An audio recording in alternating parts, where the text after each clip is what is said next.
back cleanup for these gentlemen, and they battled through a lot of it, and we're going to bring it down to the realistic, take it out into the field and take it to the street level firefighter, give them a chance to see what's going on. And that's what really drove this next set. Was you can sit out here, you can see the experiments we did in the lab, and yeah, it piques your interest, gets you thinking about it, but again, like Dan said, you don't fight fires in the laboratory. And that's what took us to Governor's Island. We, not to be outdone, the fire department in New York, after we got buildings with Toledo and Chicago, they got us an island. And we got a 7-story building on this island to essentially turn into a laboratory. And what we want to do in our laboratory is we want to expand on what we had seen previously. We wanted to take the PPV experiments that we had done in Toledo and Chicago and expand them to make another data point. How do they work in a 7-story building? We did it in a 30-story building. We did it in a 16-story building. Let's try it in a 7-story building. Let's look at pressurizing stairwells. Let's look at maintaining conditions in the stairwell for the occupants to egress and the fire department to set up their operations in a more tenable atmosphere. What can we do in this building, and how do those fans work against wind-driven conditions? What tactically needs to be done in order to use that successfully, and can things happen where that's not the tactic to use? We looked at wind control devices again, both the blankets and the curtains, to get an idea of how this works vertically. Lighting fires on the 7th, 5th, and 3rd floor, what kind of conditions do we see? And then alternative strategies of attack. So the floor below nozzles, introducing water, flanking it from a safe location, looking at different streams, fog streams, smoothbore streams. How do these different things impact conditions in the corridor where the fire department would be advancing sort of as a plan A?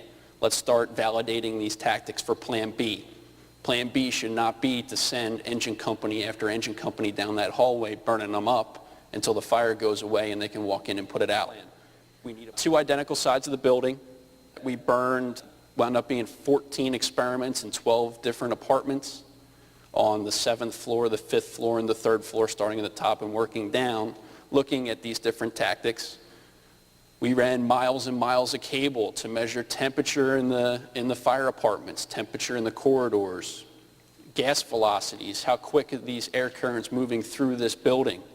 If you open different doors, if you open your bulkhead door, you open the base of the stair, what does that do to the flows in the structure? When might you want to open the bulkhead? When might you not? Try and answer all these questions. We got all of the upper echelon of the New York City and Chicago fire departments to start putting together what-if scenarios. If you were to implement these tactics, what would you want to know ahead of time as opposed to trying it for the first time on the fire scene? It's not the time you want to be experimenting with things.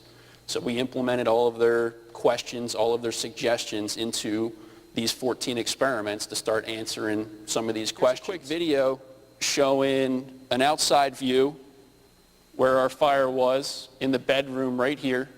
And we're looking from the bedroom, our simulated wind blowing in through the bedroom, down into the living room. So you can see the flames starting to blow through the living room, starting to involve the living room.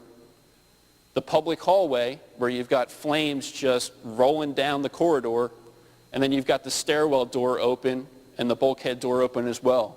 And you've got flames all the way from the bedroom, more than 150 feet away, coming into the stairwell, with absolutely no fuel with the exception of paint and concrete in between the living room and the stairwell door. And you'll see here, the living room window fails. Very important on a size up to see all sides of the building.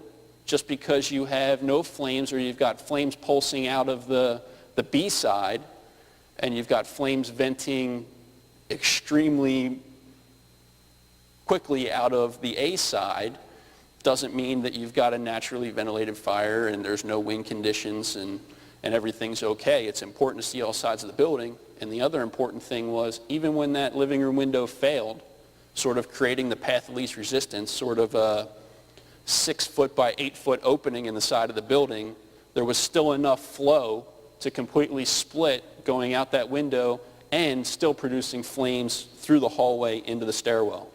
So you're talking a serious amount of air moving through this building that you don't want to be in the way of. First thing we looked at, positive pressure fans. We know we have the ability to use them successfully to protect stairwells in a non-wind-driven condition. How do they work in a wind-driven condition?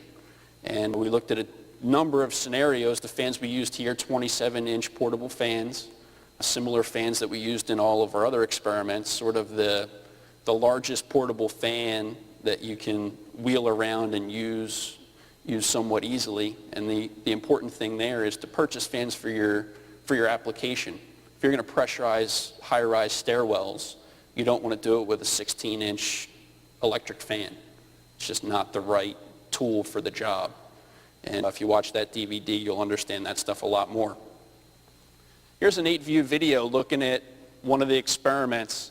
And this fire started in the living room. The living room was well involved. And right now, we're pressurizing that stairwell with a single fan at the base of the stairwell. And you'll see we're going to turn that fan off, and we go from a completely protected stair to within seconds that smoke's coming back down the stairwell, creating conditions that are not suitable or that you wouldn't prefer, just sort of showing the ability to pressurize a stairwell. When it comes to wind-driven conditions, the fans were effective at holding the flow around the door, sort of like what you saw in the IR view in the stairwell. But as soon as you open that door, that's too much flow coming in against that fan, but the fan slowed it down and created better conditions with lower temperatures in the stairwell.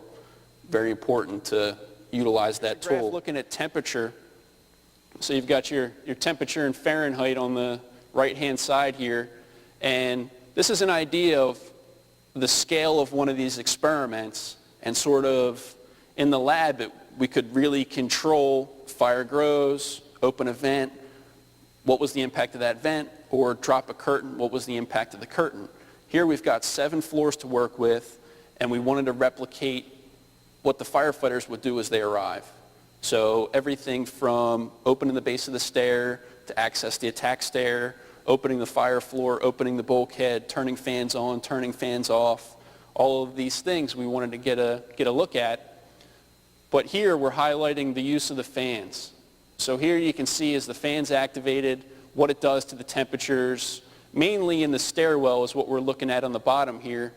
And it drops temperatures up in the 200 degrees Fahrenheit back down to ambient very quickly. And what you saw on the video was what happens when you turn the fan off that was protecting a stairwell that had ambient conditions. You turn the fan off and you're allowing that flow back into the stairwell, and you're in the 300 to 400 Fahrenheit within seconds of turning that fan off. So utilizing the fans to protect your stairwells is an absolutely significant tool when implemented properly. Here's a quick video showing another wind-driven fire. What's important is what's going on in the public hallway. What's going on where the firefighters are trying to attack this fire from. You see the floor below nozzle stuck out the window here. And once we get to the right point, they're going to charge that line. They're going to adjust the nozzle so they no longer have water coming back down. All the water is going into the floor above. No firefighter has to hang out the window on whatever floor. And you see the second that water goes in that window, wind-driven condition goes away. We talked about the natural wind. One of our concerns was that we were over-simulating the wind. Here's a natural wind blowing into a bedroom fire.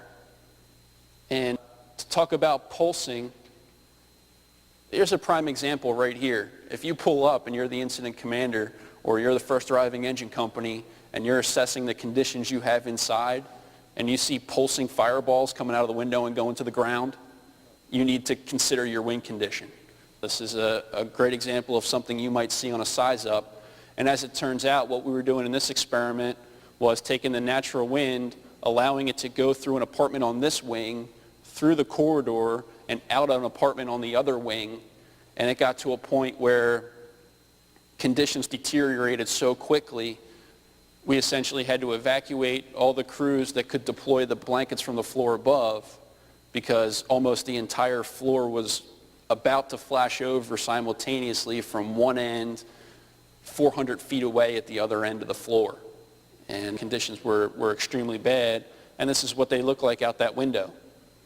And it turned out that the simulated wind was right on par, if not underestimating the ability of the natural wind. So this sums it all up. Wind is part of size up. This is an important one. If you don't realize there's a wind condition on your arrival, or make that as part of the continuous size up of the crews as they're operating, sometimes you might have no wind on the first floor and have a significant wind on the 30th floor. That's not uncommon. That's something we've seen fairly frequently. The ability of the people operating on those upper floors to give that return that they've got a wind condition on the floor above the fire, to make everyone aware, to start checking their doors, paying attention to the flows that are coming underneath the doors, to understand the ability of that window to fail and conditions deteriorating quicker than you can react. Extremely important.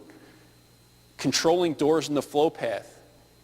Every door that you open and leave open is contributing to fire behavior in that building continuously.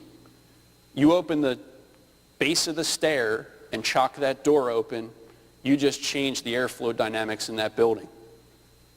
You open the bulkhead door, you leave that open, you change the way that fire is going to grow and react. One of the biggest conclusions that's going to come out of this is the impact of vertical ventilation in these stair shafts with fires that may be 5 floors remote and on the opposite side of the building of where that stair shaft is opened.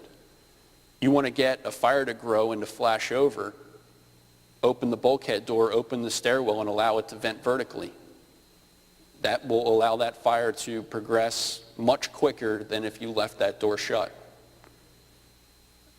Positive pressure fans.